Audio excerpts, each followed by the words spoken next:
Workshop Wednesday, everybody. We got company. We got a cameraman today. Lampier called me this morning. This is Justin Lampier. Welcome to the locals. He said, hey, dude, what are you doing today? I said, soldering. He said, I'll be right there. I said, come on. So anyhow, I'm going to put his ass to work for being here. We're soldering. And I'm going to, yeah, I did that last week, didn't I? Now we're going to do soft solder today. And we're in the mode and got it going, so hopefully this will be a help. It is different. We're melting at 450 degrees as opposed to 1250 degrees. That's how I solder all precious metal onto steel. Stresses my steel less, easier to clean up. And if you do it right, it won't come off as easy. I mean, it comes off easier. If you hit it with a hammer, it's coming off. Don't hit it with a hammer, Spurs, right? But anyhow, so it isn't as strong as silver solder, but it works sufficiently for what I'm doing. And I've had pieces come off, so you can all say yes or no or whatever. You don't want to use it, and that's all right. Silver solder is better, but this works good enough. So anyhow, here we go. I'm going to show you the setup and away we move. So again, propane. Propane and oxygen for my torch. Same rig. My fluxes are C-Flux.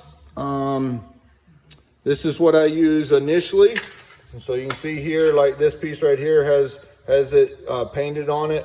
These pieces that are on my spur, they've already had the C-Flux painted on the back of them. If I have to go back and reflux because I don't have holes,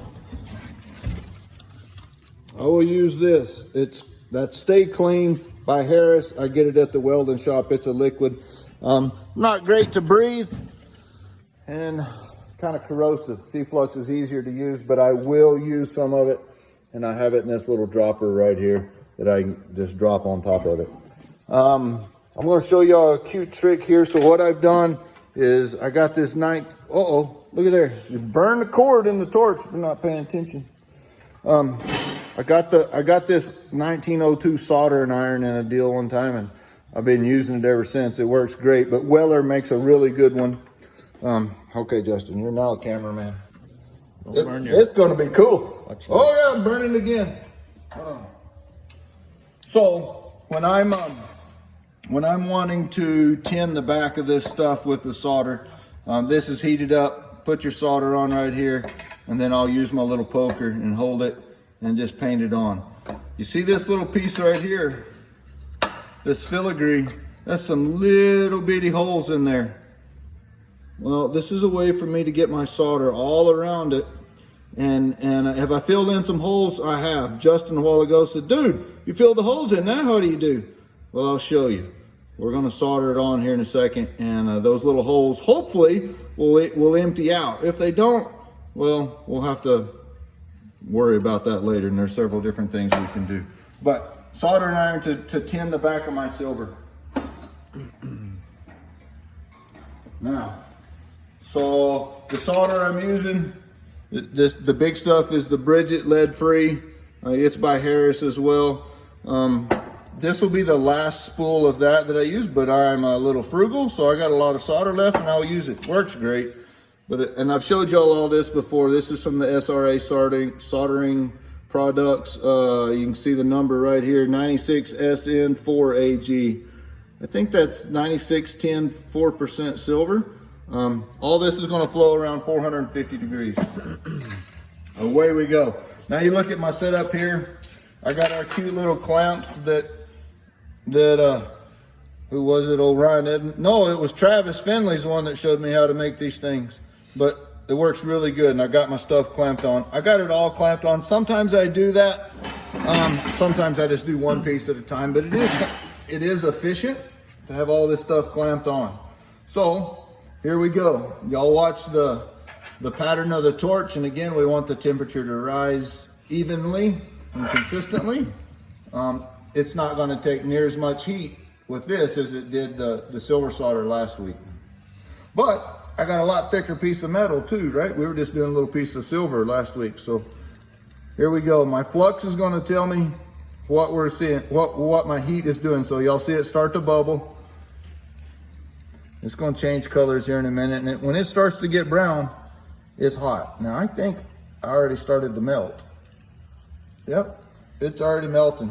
Can y'all see right in here where it came out? You see that? See the solders come out? No, it's not here. We're going to bring it out right there. there it went. Y'all didn't see it. I know you didn't see it. You couldn't have seen it. It happens too fast. I got the shakes. So I'm gonna put my poker right there. Whoop, there it is. I'm gonna hold it, make sure that cools off. Okay, so now, this soft solder follows gravity, not heat. I told y'all last week silver solder follows heat. Soft solder follows gravity. So I'm gonna use that to my advantage. And y'all can see, oh, one thing I forgot to do a while ago, show you guys, and Justin said, well, I'll be darned. See, this is already bent and it's nice and curved to my spur. So with this one, how we do it, instead of going like this and bending it around, it creates angles. Use the inside of your spur. So I'm gonna stick it on here like this, get it straight, and then push down on the spur and go like this, and use my thumb to get it bent. And come here, and voila, fits pretty good. Ta-da. Ta-da. So now back on what we're doing. Make sure everything's straight and even, still. Now we're back to, so this part of my spur is thicker. Oh, why did I move that silver? This part of my steel is thicker, so it's gonna take a little more heat to heat it up. And this part's already been heated up, so it's not gonna require as much heat. Just try to keep it even and consistent. Oh, we're getting close. Y'all see the bubbles go away? There, it melted. About as close as I can get without you melting me. You don't, all right, so maybe they can see. So y'all see it wiggling? Can y'all see that? The juices coming out of the bottom and all that business? I'm gonna hold it down here with my poker. So y'all see these colors start to come out right here. You see that 10, that's a little past 450 degrees. This right here is like 600, way hot.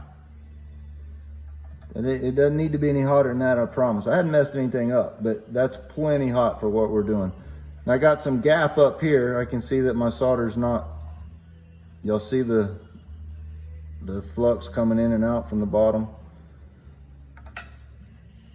I think that's hard now. I'll come here. I'm just going to try to heat this end is thinner, so hopefully it heats up and the other side doesn't. And it all went down right there. And what I'm watching for is on the edges of my silver, I see the flux kind of push out and hopefully the solder. We want solder to be all the way around the edges everywhere. And I can tell right now there's not solder underneath that leaf right there. I'm sure that's up. I can see that it's up. See it go down, I push it down.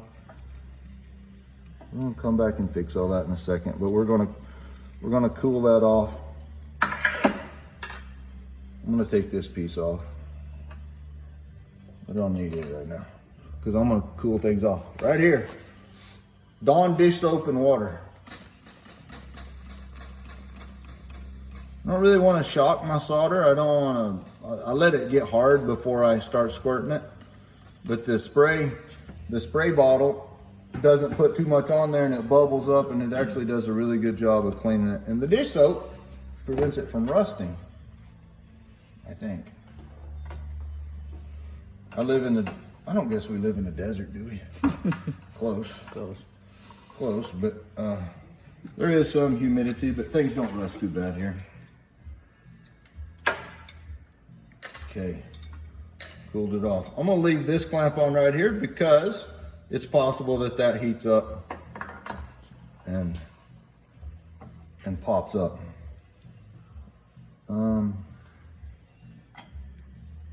Now, water gets in our way of being able to see. I'm gonna take them all off right now. Water gets in the way of being able to see where I'm up and where I'm soldered good. So I'm gonna dry it off with the torch. And then I should be able to see my,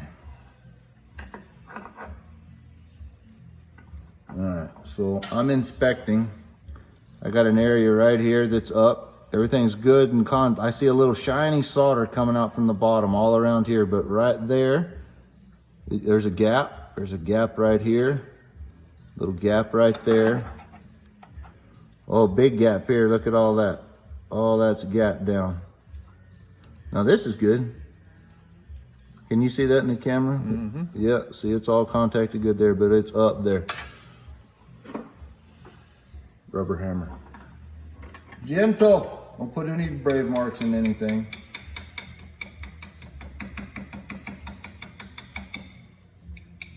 Every mark you put in, you got to take back out.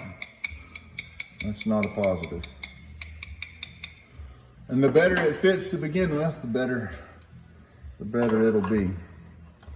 So now, I'm gonna reclamp here and here. And then we'll get my liquid Stay Clean Flux. Hopefully me and Justin don't catch lung cancer. It's better to have the windows open and a little ventilation. You need a vent-a-hood over your soldering bench, and I don't have one yet, but that's a positive. Okay, now I'm gonna go to my SRA soldering product solder. Smaller, so I'm not gonna make a big a mess, and I'm gonna add just a hair bit of solder to it. If you see, all of our holes are open, so I've not made a mess yet. If I add too much solder, then all of these holes close up, right, Justin? Mm-hmm. And then we got a red spot in our hindquarters because we gotta go clean all that out, and that's not good.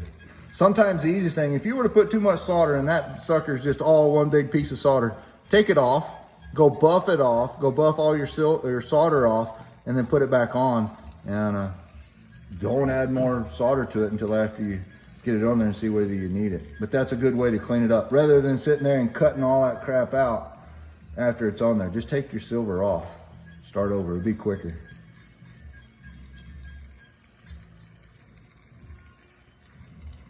So I showed y'all where everything was up. Now I can't remember, but I think part of it's right here.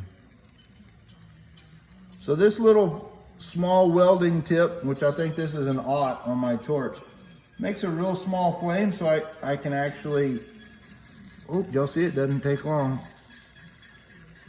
Woo! It localizes my heat good is what I was trying to say before all that happened. So I think I added enough solder here to do everything I need to do here. I just got to make sure that I'm gonna go ahead and heat the whole piece up.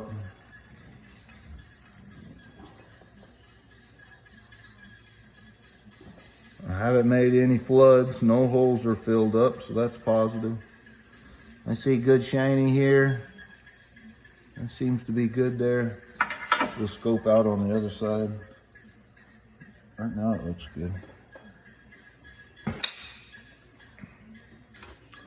Well, I'm gonna add my water down here a little bit.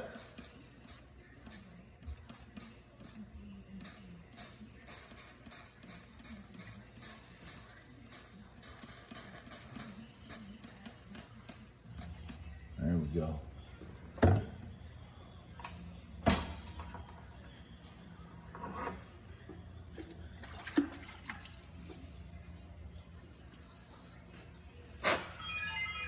Uh-oh, Martians. You didn't need to talk to them? Nah. I know this is a little longer video, everybody, but soldering it's not fast. Don't get in a hurry. All right, so that's good. We're money. We did good. Now, y'all get to watch one more deal, maybe two. I might do the button on too. Justin said he burnt the crap out of his finger last week. Oh, nuts. So I'll show you my little trick. I got a bucket of water down here. Did you see my bucket of water? You show them? Mm-hmm. So there's my bucket of water. It fell right in the water. This is my sea flux. I put it in a little baby food jar here so I don't contaminate the the mothership.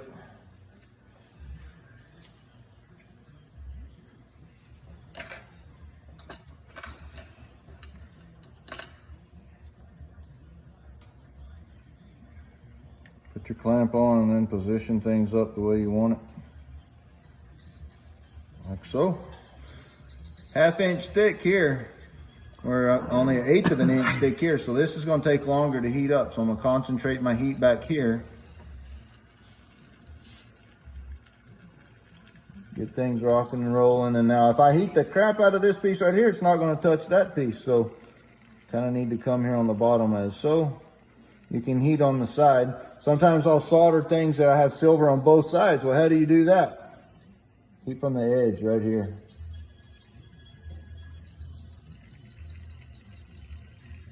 See, I melted here. I'm good there. See the solder there? A little bit up here.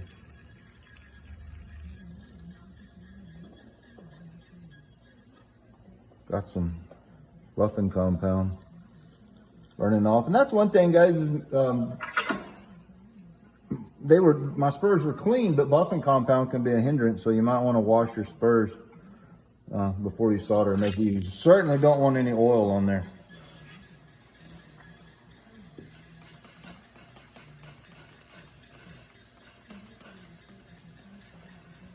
All right.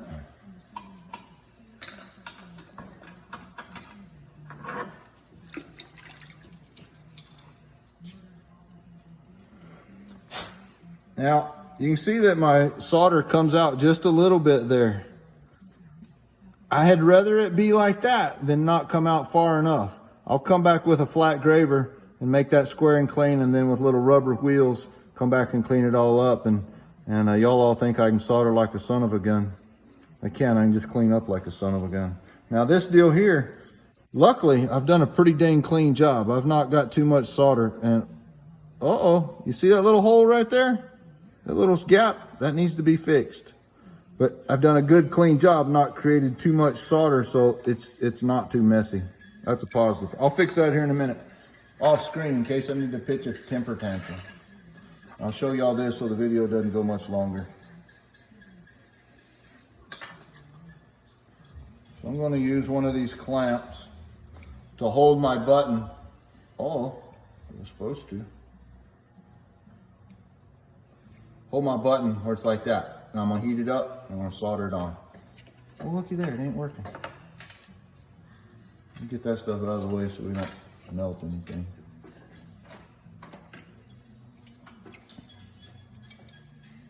Different clamp. This one will do it. All right, hold it like this. Here we go. So I got my C-flux on my button. Only time this is a problem is if you have a brand or something that has to be perfectly straight. That becomes problematic. Did y'all see that? It happened while I was talking.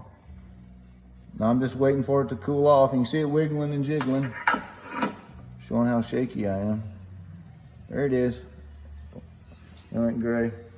It's on there good. No problem. The button will probably fit down on that more, but I don't need the silver sticking past the button, the steel button any, and I've got solder all the way around. I don't gauge the amount of solder I put on there, just kind of melt it in there and fill it in, so it can create a flood. Sometimes that happens. Then you just have to go back and clean it off, but that's a good clean job, easy to clean up. No cleanup needed actually, just buff it. So then I get my stuff, squirt it. There we go.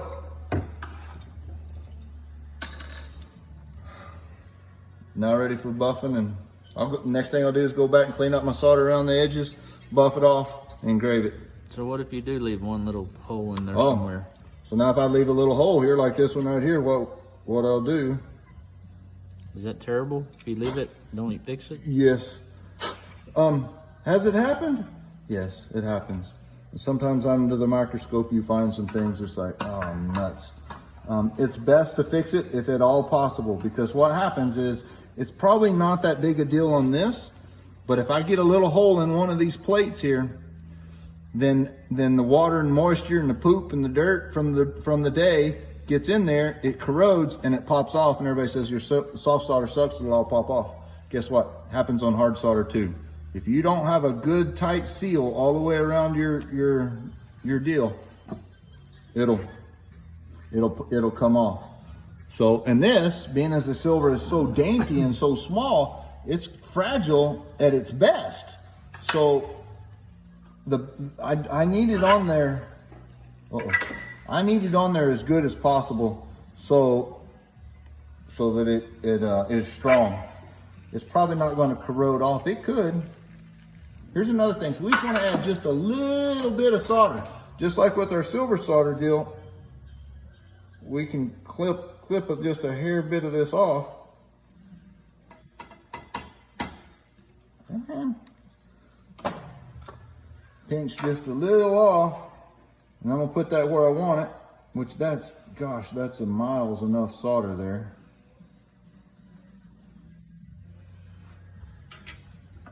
Add a little more flux just for fun. You can't add too much of that stuff.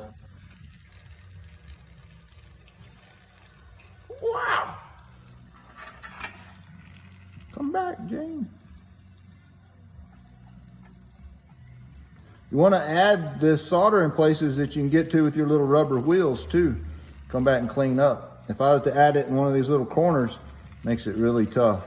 You can see this one, I can get my wheel in there, hopefully. See the solder, see the flux bubbling? It's going to turn clear here in just a minute, kind of like the other. Those bubbles are going to go away. Look, see them going away? Now that flux is going to, the solder went, and that's it. So now, small flame, localized heat. It was only right in here that I got hot. I want it to move around just a little bit because there's a little too much solder there, so I'm going to even my flood out a little bit. So y'all see it move? So I heated all the way back here and the solder went, it traveled. Money. Happy days. Happy days. I got to hold the phone. I got to tell y'all bye. Hope this was fun. Long video. Hope it was helpful. See y'all next week. Thanks, Justin. Adios.